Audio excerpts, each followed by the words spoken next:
Bien le bonsoir. Dans l'actualité de ce 23 septembre 2019 d'Alifort, les ouvriers du chantier du TER frôlent l'accident de travail et pas des moindres, le pipeline de la SAR, Société africaine de raffinage, a pris feu. Le maire incrimine les responsables des travaux qui n'ont pas collaboré, dit-il, en amont avec les autorités locales.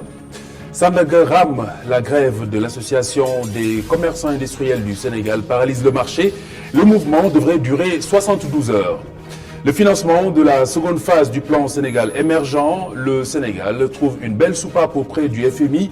Le Fonds monétaire international garantit au Sénégal un accord de financement sans décaissement, le gage devant les institutions financières. En fin d'édition, nous passons les pilules contraceptives au microscope. Des cachets efficaces sur le moment, mais destructeurs à la longue. Nous en parlerons à la fin de ce journal. Et puis le sommet Action Climat s'est ouvert ce matin à New York. Le changement climatique pour les Nations Unies, l'enjeu le plus important de notre époque. Nous abordons le sujet ce soir avec Ibrahim Dia sur ces images. Il est docteur en sciences de l'environnement. Il est l'invité du lundi. Bienvenue à tous. Dans un instant, le développement de tous ces titres.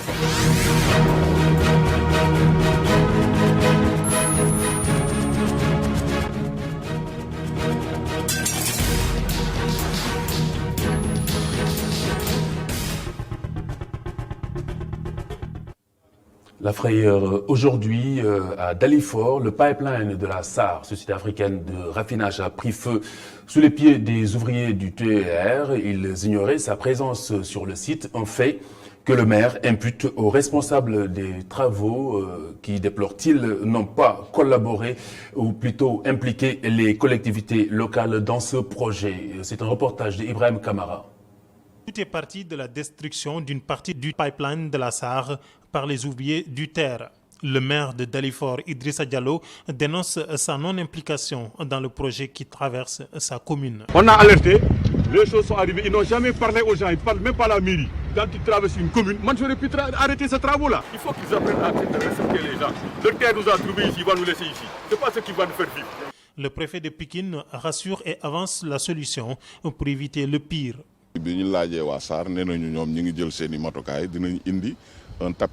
La SAR va mettre une mousse sur le bassin et toutes les parties touchées par les hydrocarbures pour protéger les populations. À l'air libre, avec le contact du moindre feu nu, Malgré tout, le maire Idrissa Diallo n'est pas convaincu. Protéger les populations. Ton projet, c'est pour les populations. Si ce projet vient pour mettre mal à l'aise les populations, je dis que ce projet a failli à sa mission. La situation est pour le moment maîtrisée. Les travaux du TER sont arrêtés de ce côté, mais l'odeur des hydrocarbures continue de régner dans le quartier. Sandaga à genoux ce lundi matin. L'association des commerçants industriels du Sénégal a entamé une grève de 72 heures. Le marché a bien suivi le mot d'ordre de l'ACIS, qui dénonce donc la hausse des tarifs douaniers au port autonome de Dakar notamment. Augustin Mandang, El Hadj Malick Cissé. Un lundi pas comme les autres au marché Sandaga.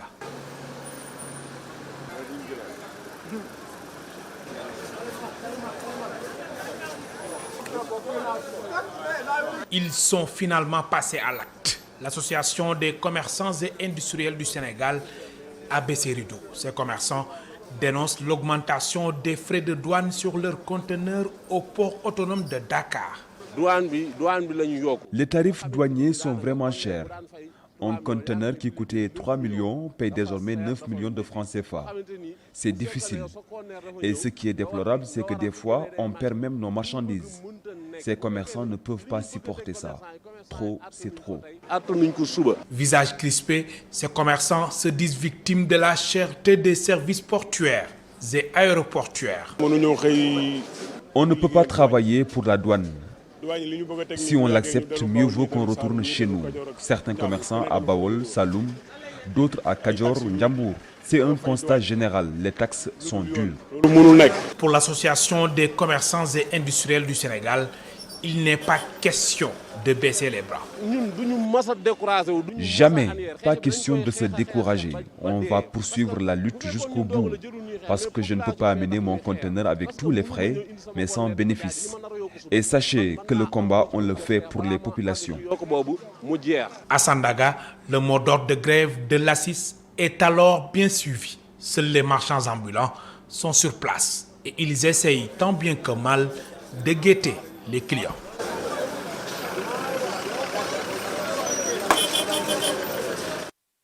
La réouverture du marché Castor après le grand coup de balai de ce week-end.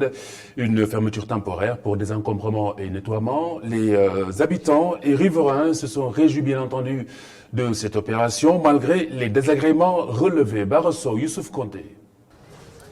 Un jour nouveau se lève sur le marché Castor. Après avoir été nettoyé de fond en comble, les activités ont redémarré de plus belle. Après le travail d'assaisonnement et de désencombrement, la surveillance a été renforcée pour mettre fin à l'occupation anarchique aux abords du marché.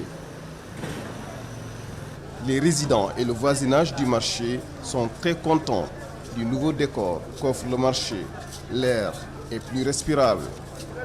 Actuellement, on commence à ressentir la belle vie en cité. On est en communion, les jeunes sont sortis pour nettoyer notre quartier, mettre de la peinture au bord du trottoir. Donc pour l'instant, alhamdulillah, maintenant on attend vraiment la suite pour voir ce que ça va donner. Ça devait se faire tous les mois parce que aussi la propreté des aliments c'est très important.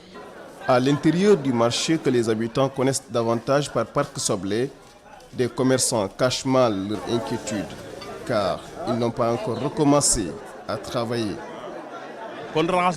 Ils nous avaient dit qu'ils allaient juste nettoyer et nous remettre nos places. Mais là, il se trouve qu'ils ont tout dérangé. Ils avaient dit 2 jours, mais d'ici à 1 mois, on ne va toujours pas travailler.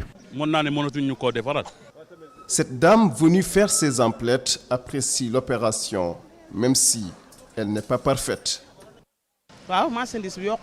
Je vous dis, il y a même spéculation à cause de ce nettoyage. Tous les prix ont flambé ici. C'est très dur.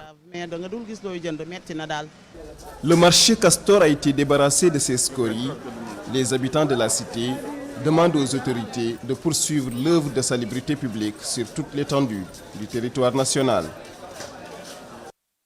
L'État du Sénégal et le Fonds monétaire international, le FMI, ont trouvé un accord de principe pour le programme économique et financier du Sénégal, un accord de financement sans décaissement, mais qui servira de gage auprès d'institutions financières. C'est dans la perspective de la réalisation de la seconde phase du PSE, le plan Sénégal émergent, compte rendu de Souleymane Diallo et Cheikh Hassana Fall. Le Fonds monétaire international se porte garant de l'État du Sénégal et de sa politique économique. À travers l'accord de principe signé avec le FMI, le gouvernement s'ouvre les portes des financements. Le programme du FMI est sans financement, mais c'est quand même un gage de bonne tenue des finances publiques et de maintien de la stabilité macroéconomique. Donc cet accord-là va permettre le décaissement d'appui budgétaire important de la Banque mondiale, de la Banque africaine de développement. Ça permet également au Sénégal d'aborder les marchés internationaux, régionaux, encore une fois avec ce gage de bonne conduite. Un accord acquis grâce aux garanties solides données par l'État du Sénégal. Une LFR2 qui inclut la totalité des montants dus par le gouvernement non budgétisés précédemment en 2019 et la couverture d'une partie des impayés antérieurs de la Société d'électricité et une loi des finances 2020 qui soit également réaliste, donc qui intègre une partie des montants impayés au niveau de 2017 et 2018, tout en respectant les objectifs de déficit. Donc je pense que c'est des engagements forts. Alors que le reste du monde tend vers l'abandon des hydrocarbures, la chef de mission du FMI pour le Sénégal pense que notre nation n'est pas en danger. Le gouvernement a en parallèle une stratégie au niveau énergétique qui vise d'une part donc le gas to power, à privilégier le gaz, donc remplacer la production par du heavy fuel oil, d'aller vers le gaz. Et il y a également une volonté d'accroître la part des ressources non renouvelables dans la production de l'énergie. Donc je pense que si on met le tout ensemble, le mix énergétique du Sénégal sera probablement plus favorable que beaucoup d'autres pays. Toutefois, la représentante du Fonds monétaire international pense que le Sénégal doit encore persévérer dans la réduction de son train de vie. Les véhicules à partir de 8 ans, bientôt interdits d'immatriculation au Sénégal. Le décret devrait être signé sous peu. Selon Le Témoin, une nouvelle qui inquiète les transitaires et les importateurs de voitures, dont l'activité est déjà, selon eux-mêmes, frappée par la conjoncture actuelle. Mafal Fall et Moustapha Gabar Diop. 5 à 6 millions de voitures d'occasion sont importées en Afrique tous les ans. Au Sénégal, ce marché a connu un boom lorsque la limite d'âge maximum de ces véhicules importés est passée à 8 ans en 2012. Mais des pénalités ont récemment été annoncées sur les véhicules importés âgés entre 5 et 8 ans. Une nouvelle qui partage les vendeurs de voitures. Sincèrement, moi j'approuve la décision du président parce qu'à voir l'état des véhicules qui roulent dans nos routes, on peut dire que la majeure partie d'entre elles méritent d'aller dans les casses. Mais cela pourra nous aider un peu plus dans notre travail, nous. Le président de la République, depuis son accession au pouvoir, nous aide dans notre travail. Au début, c'était avec l'âge des véhicules qui était arrivé à 8 ans. Maintenant, s'il redescend cela à 5 ans, cela va nous pénaliser parce que le coût des véhicules coûte excessivement cher. Donc, les ramener à 5 ans, c'est nous priver de notre gagne-pain. La plupart des véhicules importés viennent d'Europe ou d'Amérique du Nord, ce qui nécessite un investissement considérable qui pèse sur la revente de ces véhicules. On risque de ne plus pouvoir vendre des véhicules. Quelquefois, il nous arrive d'acheter des véhicules mais de rester plus de 3 mois sans pouvoir les revendre dans le marché. Pour le moment, ce qui marche le plus, c'est la location. Les autorités justifient cette mesure en raison de la pollution que ces véhicules d'occasion engendrent. S'ils parlent de pollution, ils n'ont qu'à aller voir ailleurs, parce que nous, vendeurs de véhicules, nous ne vendons pas des véhicules qui polluent l'environnement sénégalais. Ils n'ont qu'à aller voir les Ndiagandiaï, les taxis et autres véhicules qui roulent tout le temps dans les routes sénégalaises. Ce n'est pas à nous qu'ils doivent s'adresser pour parler des sujets concernant la pollution. Si le président décide de rajeunir jusqu'à 5 ans, c'est quelque chose de bien pour nous parce que ce sera quelque chose qui pourra nous permettre d'éliminer tous ces véhicules qui doivent finir à la casse. Face à ces mesures contraignantes vis-à-vis des importations de véhicules d'occasion, certains constructeurs automobiles envisageraient d'implanter des unités de montage de petite dimension dans certains pays africains. Dieu nous en garde, une catastrophe dans le tunnel de Soumbédioune serait d'une gravité tragique. Comme toute infrastructure, vous le savez, du genre, ce passage souterrain est bien doté d'issues de secours. Seulement, celles-ci ont été toutes bloquées pratiquement. Vous trouverez derrière ces portes des pirogues, des glacières, des ordures et autres obstacles qui les rendraient infranchissables aux besoins. C'est un reportage de Séléman Diallo et Ndeye Mariam Gaye. Des pirogues, des glacières, des ordures entre autres, tel est le décor ici, devant les issues de secours du tunnel de Soumbédioune. Les pêcheurs, premiers coupables, interpellés, se justifient par l'étroitesse de leur site Soumbédioune.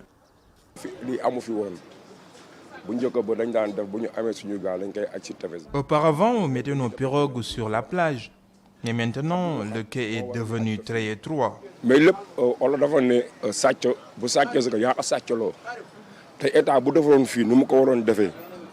Vous savez, si l'État avait fait le nécessaire, on n'aurait même pas le courage de mettre du désordre ici, encore moins de verser des ordures.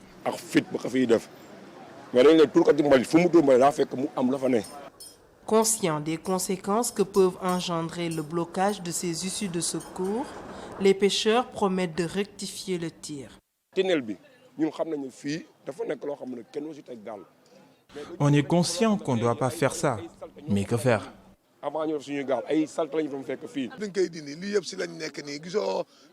Non, on va tout enlever.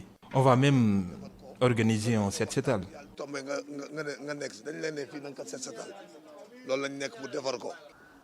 En vue de donner une meilleure image au quai de Soumbédioune, il demande l'implication des autorités étatiques.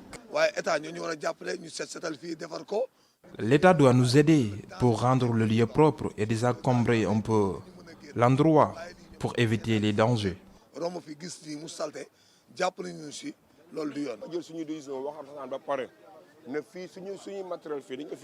Que l'État nous aide ici, c'est trop étroit. La négligence et l'incivisme des Sénégalais sont souvent pointés du doigt comme étant à l'origine des incidents, d'où l'urgence de désencombrer au plus vite les issues de secours du tunnel de Soumbédioune pour éviter l'irréparable.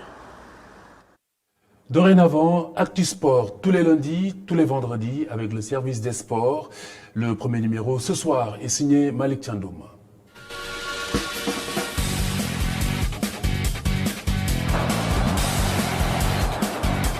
Le football pour commencer ce panorama du week-end sportif. Parlons d'abord du championnat d'Afrique des Nations, communément appelé CHAN. Après avoir éliminé le Libéria au tour précédent, les Lions locaux ont pris le dessus sur la Guinée 1-0. Un score étriqué qui rend périlleux le déplacement à Conakry pour la manche retour. Pour rappel, le Sénégal a raté les 3 dernières éditions du CHAN, en 2004 en Afrique du Sud, en 2016 au Rwanda et en 2018 au Maroc. Toujours en football, mais cette fois-ci en Europe, nous allons faire le tour d'Europe de nos différents internationaux. Crépin Diatta porte le FC Bruges sur ses épaules. Habib Diallo se montre toujours aussi efficace devant le but. Idrissa Gana Gueye s'impose dans l'entrejeu parisien pendant que Ismaïla Sarr souffre avec Watford. Les joueurs sénégalais ont différemment brillé ce week-end dans leurs clubs respectifs. Le tout dans ce tour d'Europe réalisé par Cher Diop. L'actualité des Lions nous mène d'abord en France où Idrissa Gana Gueye et le PSG l'ont emporté face à Lyon 1-0. L'ancien de Djambar a joué toute la rencontre. Malgré la mauvaise passe du FC Metz, Habib Diallo lui continue de briller. Il a réduit le score de son équipe face à Amiens. Sadio Toubé est entré en seconde période pour la rencontre Angers-Saint-Etienne et a offert une passe décisive à Casimir Ninga pour une victoire 4-1 des siens. Racine Koulibaly a été aligné par Patrick Vieira lors de la victoire niçoise 2-1 face à Dijon avec Alfred Gomis dans les cages. Keita Diao Baldé a été également titularisé face à Reims et les deux équipes se sont quittées sur un nul vierge. En Ligue 2, Papa Makhtar Gueye a inscrit son deuxième but en championnat avec l'AS Nancy-Lorraine. Sochaux, entraîné par Omar Daf, s'est largement imposé devant l'Annava Guingamp avec un doublé d'Abdoulaye Sané et une passe décisive de Ousseynou Thioune. En Angleterre, Sadio Mané est sorti victorieux du choc qui opposait Liverpool à Chelsea. Malgré avec Cheikhou qui a été titulaire, Crystal Palace a fait un match nul un but partout face à Wolverhampton.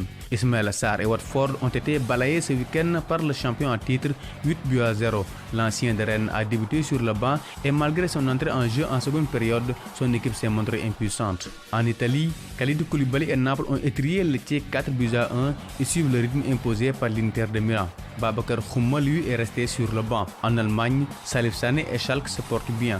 L'équipe de la Roure s'est imposée ce vendredi 2-1 face à Mayence. En Belgique, Crépin Diatta a offert la victoire au club Bruges face à Anderlecht 2-1. L'ailier sénégalais continue sur sa bonne lancée du début de saison. Amadou Sagna et Mbaye Diagne n'ont pas joué. Terminons en Turquie où Mamba Bacham a claqué un triplé face à Antalya Sport pour une victoire 3-0 de son équipe. Merci Cher Diop, cela nous permet de parler des différents championnats européens. Parlons d'abord, Liverpool occupe la première place avec 18 points, suivi de City 13 points, 3e Leicester 11 points, 4e Arsenal 11 points. En bas de tableau, 18e Aston Villa avec seulement 4 points, Wolverhampton 19e 4 points et puis Watford ferme la marche avec un petit point. Pour boucler cette page de sport, parlons de lutte sénégalaise. Conformément aux recommandations des concertations nationales sur la lutte, le CNG, a tenu son assemblée générale d'information. Le bilan financier de la saison était au menu de cette rencontre. Le CNG a dressé un bilan exhaustif des finances de l'instance au chapitre reliquats et frais d'organisation qui s'élève à 231 800 000 francs CFA. Les sanctions financières infligées aux lutteurs sont de 15 887 000 francs CFA. En termes de dépenses, le budget de fonctionnement du CNG est estimé à plus de 23 millions. Une solde positive de plus de 12 millions est enregistrée par l'instance dirigeante de la lutte sénégalaise.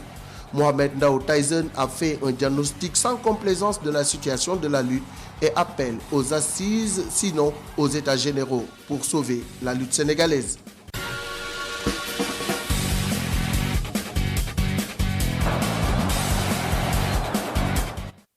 Malick Thiandoum, merci. Rendez-vous vendredi prochain pour un autre numéro de ActuSport. La face cachée des pilules contraceptives, ces cachets destinés à éviter les grossesses indésirables, cachent derrière leur efficacité du moment des situations non désirées allant jusqu'à l'infertilité irréversible. Des pilules pourtant utilisées par des jeunes filles pour la plupart. Seleman Diallo, Oumar Kane. Elles ont pour nom Elawan, Securul, Secufem. Et la star parmi celles-ci, c'est lui, Norlevo. Des pilules contraceptives qui se vendent facilement comme de petits pains. Qui sont ces personnes qui consomment ces produits? C'est les filles, 20 ans, au-delà de 20 ans aussi. Il y a des filles qui prennent ça comme des bonbons, vous imaginez. Des filles âgées de 20 ans et plus. Nous sommes allés à leur rencontre, voir si elles connaissent ces moyens de contraception. Mais apparemment, aucune d'elles ne connaît ces médicaments. Non, non. Aucune? Non, aucune idée. Non, non. Vous ne connaissez pas? Vous ne connaissez pas Norlevo? Non, non. Non, non. Les pilules contraceptives, vous ne connaissez pas? Non, non. Vous connaissez la pilule du lendemain? Non, non. Comme tout médicament qui a des principes actifs, les pilules présentent aussi des effets néfastes sur la santé de ses utilisateurs. Ces effets agissent sur les cycles menstruels des femmes et peuvent même causer l'infertilité. Ça peut même rendre anormal tes règles. Bon, juste à long terme, ça peut même amener des complications certaines, surtout la femme. Bon, ça peut même t'empêcher d'avoir, ou finir d'avoir peut-être des enfants. Les pilules contraceptives sont utilisées pour éviter les grossesses indésirables, mais attention aux effets secondaires qui peuvent avoir des conséquences fâcheuses en cas d'utilisation abusive.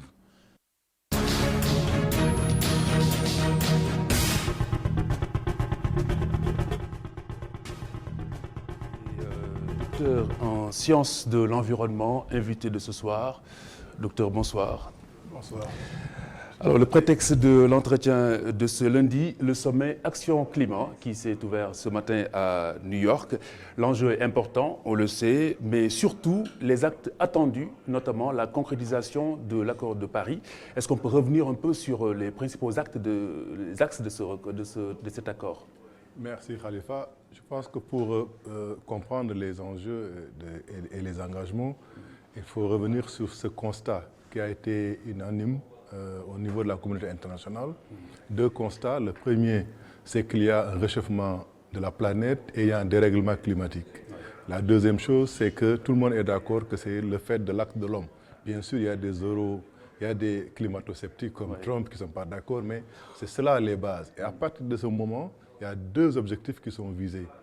Le premier, c'est d'abord d'atténuer en faisant des actions pour émettre moins de carbone 14, plutôt moins de carbone, et pour que d'ici 2100, on puisse atteindre 2% d'augmentation par rapport à la période pré-industrielle. Tout à fait. Bon, d'autres pays, disons, des îles, etc., qui sont plus exposés, ont fait qu'on a ajouté même si on peut atteindre 1,5%, puisque si on reste à 2%, même ces îles-là peuvent disparaître. Donc la première chose, c'est de réduire l'émission.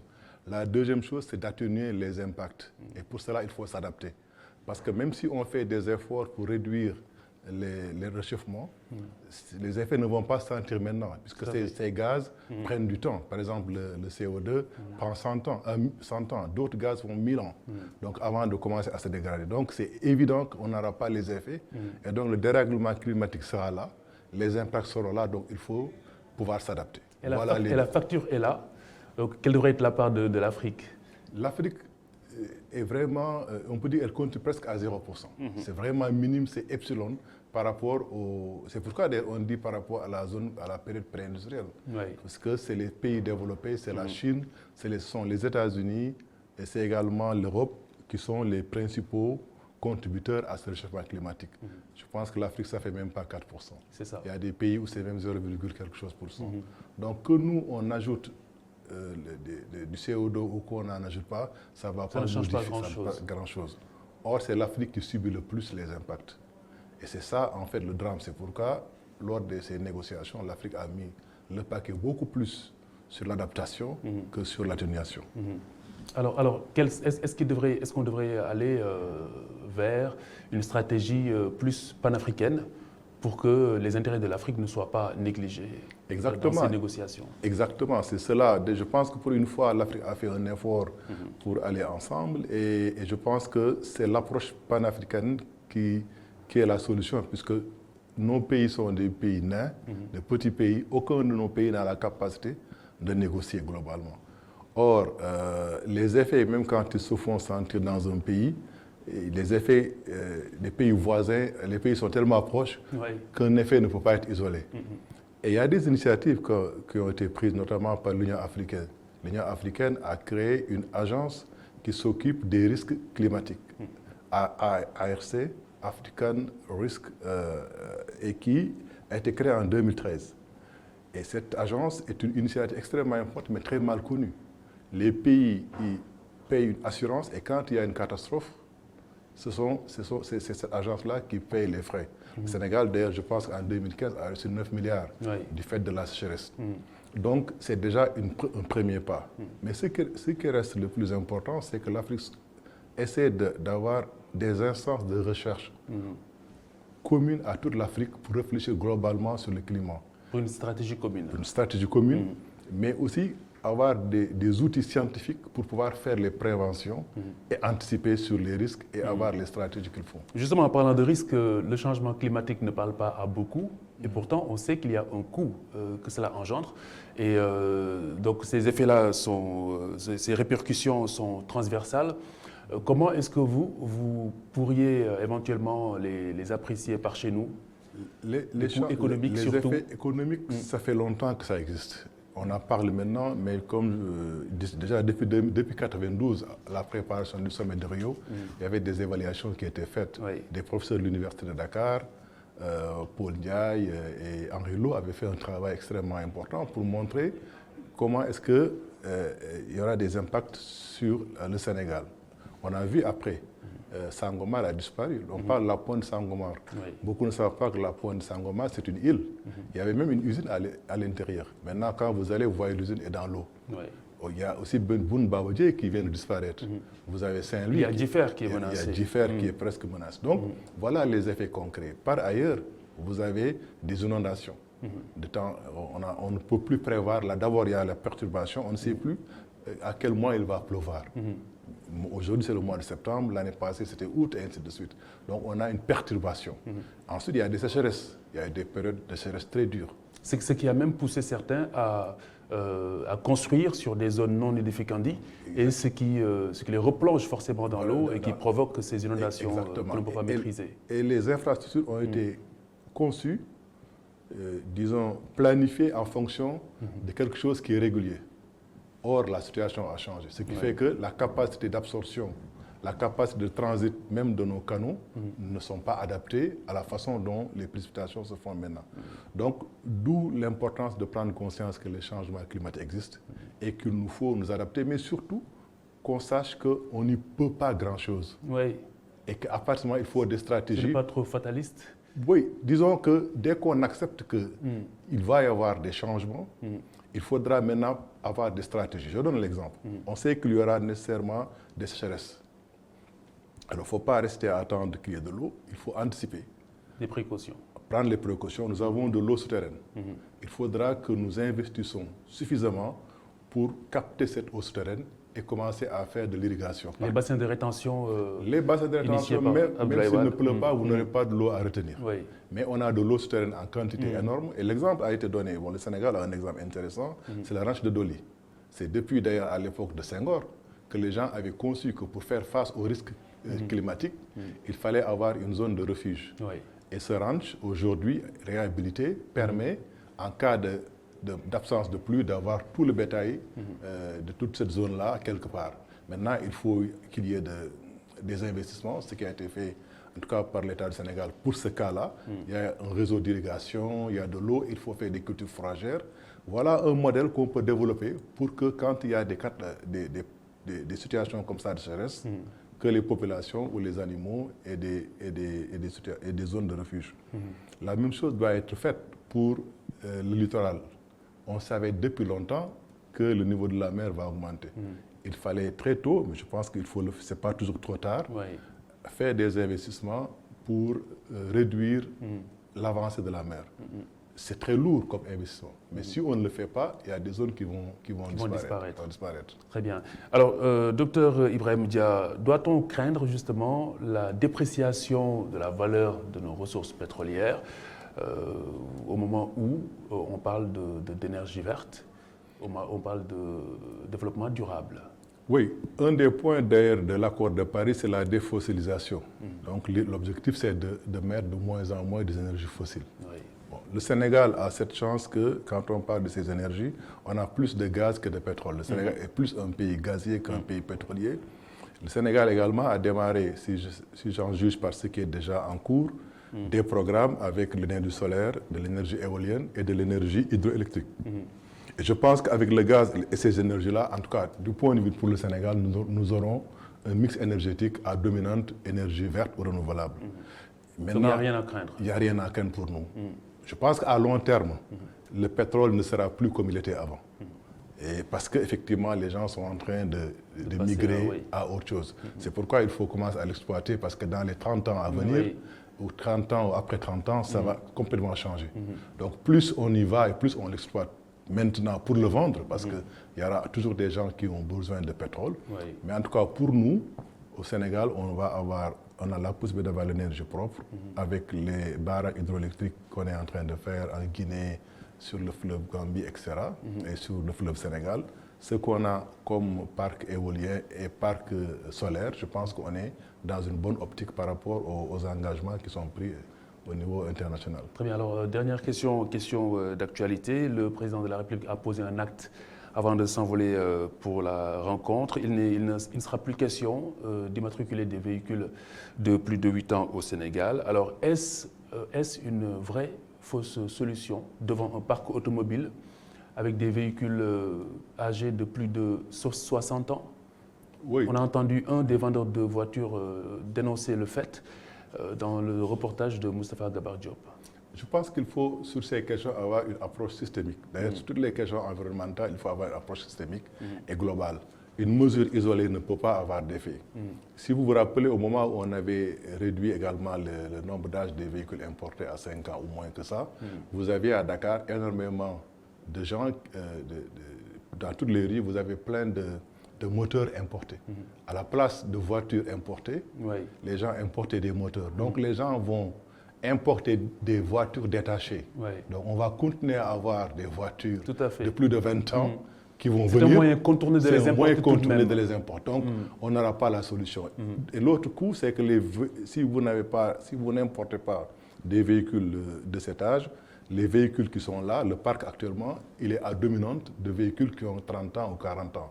Donc l'effet ne va pas être tel qu'on le pense, très important sur l'environnement. Elle est symbolique beaucoup plus que cela. Donc cette décision ne pourrait être conséquente que si, par exemple, on l'a couplée avec, si vous voulez, le renouvellement du parc. Il faut nécessairement des mesures d'incitation. Et c'est ce que je pense le gouvernement est en train de faire avec les transports en commun pour le renouvellement total du parc. Et ça, il faut le faire par des mesures d'incitation très fortes. Même là-dessus, il existe des moyens contournés tout de même de les garder en circulation. Oui, rapide. Mais c'est là où l'État doit être ferme. Quand on prend comme en France ou ailleurs, quand on récupère des véhicules pour vous donner des véhicules écologiques, on l'amène à la casse. Et ça, il faudra que l'État soit très ferme là-dessus pour que le renouvellement se fasse dans les meilleures conditions. Il faudra également que nous puissions, et pour ça, je pense que les mesures d'atténuation sont très importantes, mais ça demande des moyens. Et c'est là où des pays comme le Sénégal peuvent avoir disons, essayer de développer un leadership pour que les ressources qui sont promises dans le cadre de ces accords puissent être mobilisées. On avait prévu 100 milliards de dollars par an pour les mesures d'atténuation, mais rien n'a été... C'est Epsilon ce qui a été mis en place par les pays qui sont responsables de cela. Et on le sait, tous ces pays ont des difficultés de trésor, enfin, des difficultés budgétaires. Il faudra qu'on arrive à lancer des sortes de climate bonds, des obligations climatiques, pour mobiliser tout cet argent dont on a besoin. Et après, ces pays-là pourront payer ces obligations. Très bien. Ça peut être une stratégie pour pouvoir mobiliser tout sur les ressources, le mettre à la disposition des institutions comme l'ARC ou bien à la BAD pour qu'on puisse investir, changer tous nos véhicules, mettre à niveau toutes nos infrastructures, parce que nos infrastructures ne sont pas à niveau par rapport au risque climatique. Et ensuite également développer davantage des stratégies à long terme pour avoir des énergies propres. Très instructif, docteur Ibrahima Dia. Merci. Vous êtes docteur en sciences de l'environnement. Merci d'avoir été avec nous aujourd'hui pour cet invité du lundi.